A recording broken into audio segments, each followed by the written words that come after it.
Hello students, I am Deepika Sharma from Excel Education. जैसे कि मैंने बताया था कि मैं आपके साथ जल्द ही अपनी 12th क्लास की मैथ्स की न्यू सीरीज स्टार्ट करूंगी। सो आज मैं अपनी 12th क्लास की न्यू सीरीज स्टार्ट करने जा रही हूँ और ये वाली सीरीज मैं +2 क्लास के 3rd चैप्टर मैट्रिक्स से स्टार्ट करने जा रही हूँ। सो मैट्रिक्स क्या होता है, इसकी डेफिनेशन देखिए। A matrix is an ordered rectangular array. Array का मतलब होता है अरेंजमेंट ऑफ नंबर्स और फंक्शन। इसका मतलब ये है कि मैट्रिक्स में क्या आता है। मैट्रिक्स में कोई भी मैथमेटिक्स का नंबर आ सकता है, कोई भी फंक्शन आ सकता है। नंबर की बात करें तो इसमें रियल नंबर भी आ सकता है, इमेजिनरी नंबर भी आ सकता है। अगर दोनों को कंबाइन कर दें तो कॉम्प्लेक्स नंबर भी आ सकता है। अगर फंक्शन की बात करें तो फंक्शन इसमें ट्रिग्नोमेट्रिक, लॉगरिथमिक, एक्सपोनेंशियल जो ई वाला फंक्शन है वो भी आ सकता है। इसके अलावा इसमें अल्फाबेट्स कुछ भी आ सकता है। मैट्रिक्स में होता क्या है, जो भी नंबर ऑफ एलिमेंट्स आप ले रहे होते हो उसको आप एक पर्टिकुलर ऑर्डर में अरेंज करते हो। इसलिए इसमें वर्ड किया हुआ है एरे, कि जो भी आपने इसमें नंबर ऑफ एलिमेंट्स लेने हैं उसको आपने एक वेल डिफाइंड ऑर्डर में अरेंज करना होता है। मैं आपको आपकी क्लास की एक एग्जांपल देती हूँ।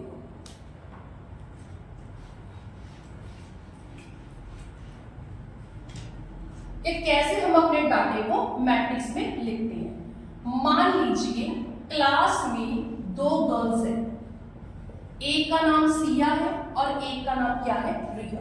2 गर्ल्स है। सिया के जो मैथ्स में मार्क्स है वो 50 है, इंग्लिश में 40 है और साइंस में 30 है। तब रिया के जो मैथ्स में मार्क्स है वो 40 है, इंग्लिश में भी 40 है और साइंस में 30 है।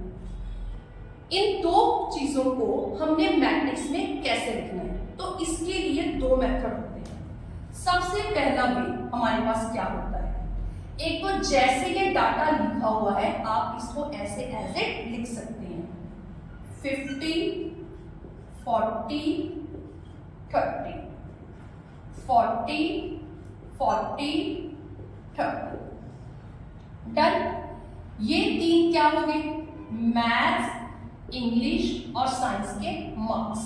ये हो गए सिया के और ये हो गए रिया के। दूसरा कौन सा वे है इसका, आप इसको ऐसे भी लिख सकते हो 50, 40, 30, देन 40, 40, 30। ये हो गए मैथ्स, इंग्लिश और साइंस के मार्क्स। ये हो गए सिया के और ये हो गए रिया के। सो ऐसे हमने क्या किया, इन दोनों के जो मार्क्स थे उसको 2 डिफरेंट फॉर्म में अरेंज कर दिया। सो ऐसे हम मैट्रिक्स में डाटा लिखते हैं। एक और बात मैं आपको कंसेप्ट क्लियर कर दूं, एक होता है मैट्रिक्स और सेकंड वन होता है मैट्रिसेस। जो बच्चे मैट्रिक्स होता है वो सिंगुलर के लिए यूज किया जाता है और मैट्रिसेस वर्ड हम कब यूज करते हैं, जब हमारे पास एक से ज्यादा मैट्रिक्स होते हैं। अब आपको मैं इसकी लिटिल बिट इंट्रोडक्शन दे दूं।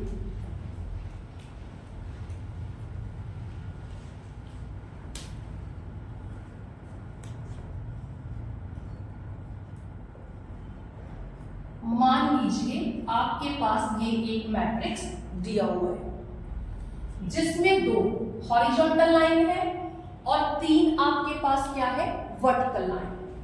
एक और बात, जो हॉरिजॉन्टल लाइंस होती हैं उनको हम रोज बोलते हैं और जो वर्टिकल लाइंस होती हैं उनको हम कॉलम्स बोलते हैं।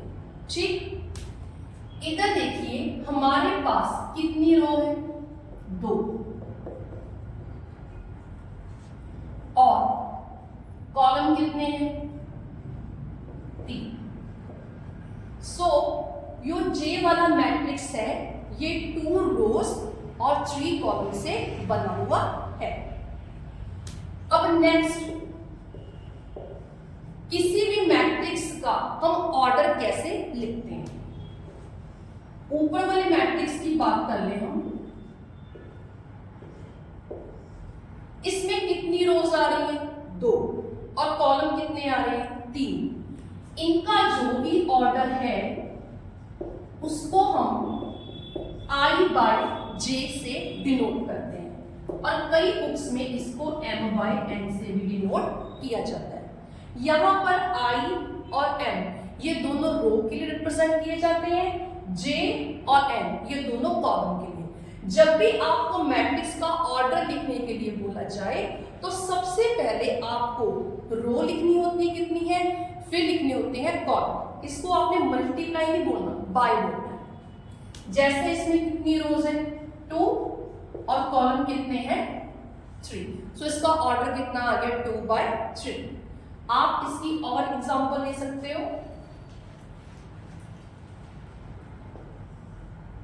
4 5 3 2।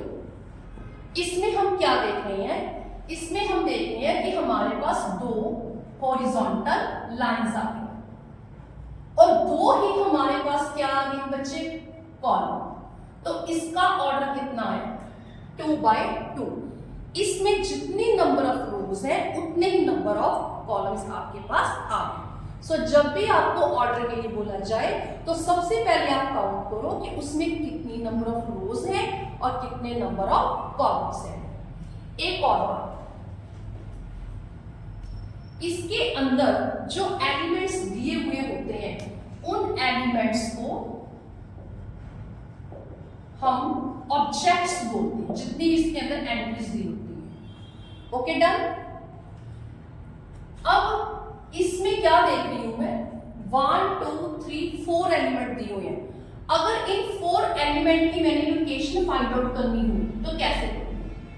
सबसे पहले मैं एक मैट्रिक्स की ब्रैकेट डालूंगी। मैट्रिक्स को हमेशा स्क्वायर ब्रैकेट में लिखते हैं, कई बार राउंड ब्रैकेट आ जाती है बट मोस्टली स्क्वायर ब्रैकेट में ही लिखते हैं इसको।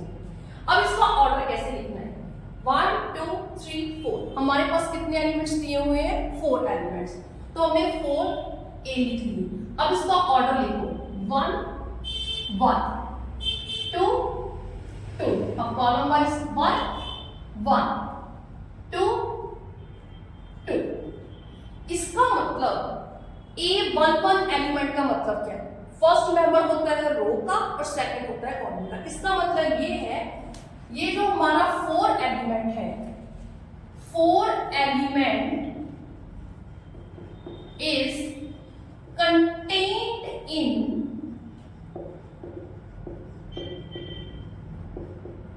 first row and first column। ये इसकी लोकेशन है।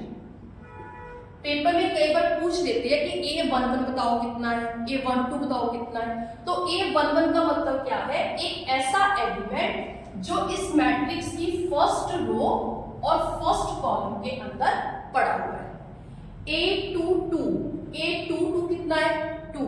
सो इस सेकंड जो ये वाला 2 ऑब्जेक्ट दिया हुआ है इसकी पोजीशन क्या है, ये सेकंड रो में है और सेकंड कॉलम में है। सो इस वीडियो में मैंने आपको ये बताया कि मैट्रिक्स में रोज और कॉलम कैसे निकालते हैं। सबसे पहले हमने नंबर ऑफ रोज काउंट करनी होती है, then number of columns count करने होते हैं और ऐसे हम इसका ऑर्डर डिफाइन करते हैं। बस एक बात याद रखनी, सबसे पहले रो का ऑर्डर आता है, देन किसका ऑर्डर आता है कॉलम का। सो ऐसे हम इसका ऑर्डर निकालते हैं और जो इसके अंदर ऑब्जेक्ट दिए होते हैं उन ऑब्जेक्ट की पोजीशन हम ऐसे फाइंड आउट करते हैं। इसके भी हम फाउंड आउट कर सकते हैं A A A A A 1 1 1 2 2 2 1 1 2 2 3 3। So A23 हमारे पास क्या है 6 एलिमेंट।